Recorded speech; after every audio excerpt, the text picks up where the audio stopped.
आई भैया, हम भोजपुरी अवधि गायक आनंद प्रेमी एगो सच्ची मोहब्बत की घटना आप लोगन के बीच में लेकर आयल बानी। एगो लड़की एगो लड़का आपस में बहुत प्यार करत रहे भैया।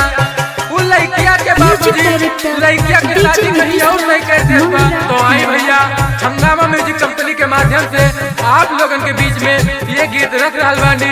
आशा नहीं पूरा विश्वास बा कि आप सबके प्यार आशीर्वाद जरूर मिली। जोड़ा के कर सिंगारी है के करालना में मंग भराई बा। के कर जोड़ा के कर सिंगारी है के करालना में मंग भराई बा। तनिका सडोलिया रोक रे कहरुआ, तनिका सडोलिया रोक रे कहरावा। जानी से मिले जानिया बा, जानी से मिले जानिया बा। म्यूजिक डायरेक्टर डीजे नीतीश राज, मंगरा, नवादा।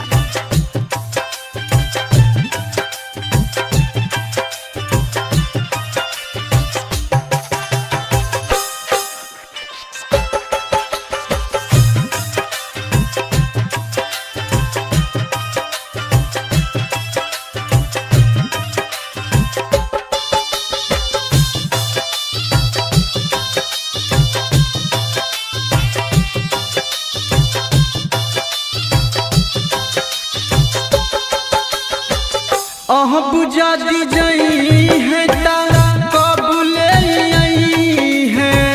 चेहरा दिखा दा जन के कबूले भेटई है।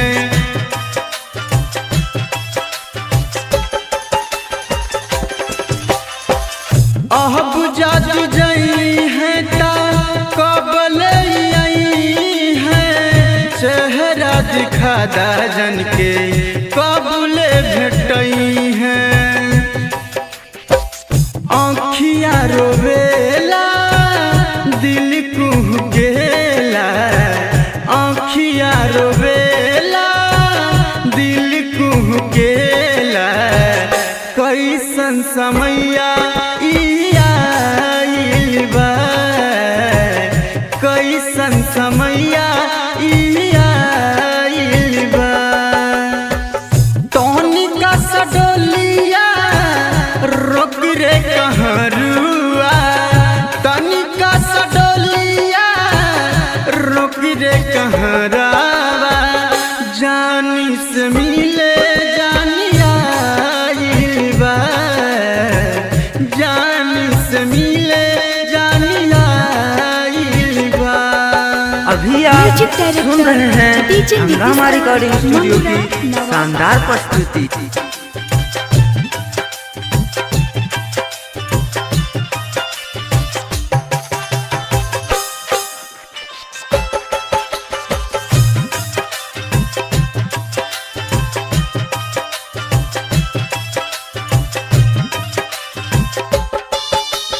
म्यूजिक डायरेक्टर डीजे नीतीश राज, मंगरा, नवादा।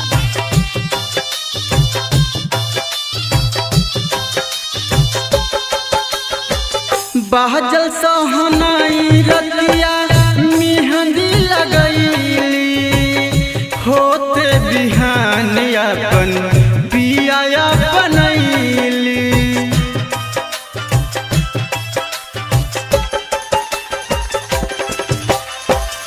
बाजल सहनाई रतिया मेहंदी लगैली।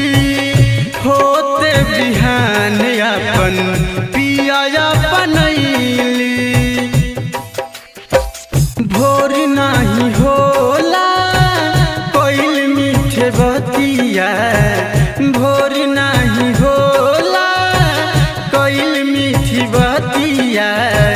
सोची सोची रोमा गनगनाइल बा, सोची सोची रोमा गनगनाइल बा। तनिका सडोलिया रोक रे कहरा